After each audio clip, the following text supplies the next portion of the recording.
25 दिसंबर 1980 को गुजरात की एक बिलो एवरेज फैमिली में पैदा होने वाला एक बच्चा जो कि 8वीं तक फारसी पास, शर्मीला और चुपचाप शख्सियत का मालिक था।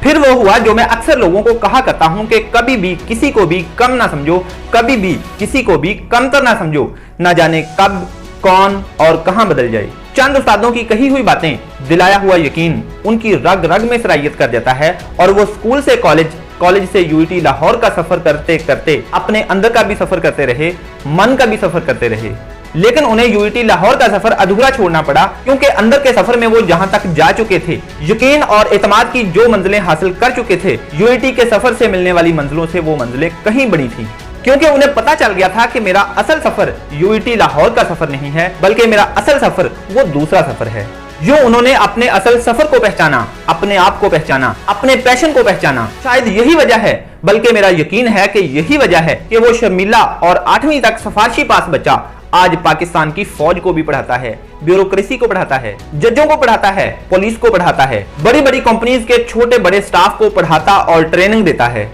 और सबसे बड़ी बात, वही शर्मीला बच्चा आज सिर्फ पाकिस्तान में ही नहीं, पाकिस्तान से बाहर भी ज़हनी तब्दीली, सोच की तब्दीली और पर्सनल डेवलपमेंट की अलामत बन चुका है। और आज वही शर्मीला कासम अली नाम का बच्चा कासम अली शाह बन चुका है और उनकी मेहनत और लगन से उनकी फैमिली एवरेज से खुशहाल तरीन फैमिली बन जाती है। और आप में और मुझ में पता है क्या कमी है? हम अपने ख्वाबों को,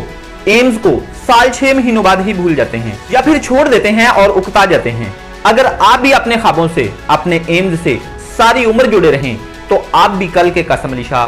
कल की कामयाब शख्सियत, कल के कामयाब बिजनेसमैन, कल के कामयाब ट्रेनर और कल के कामयाब इंसान बन सकते हैं।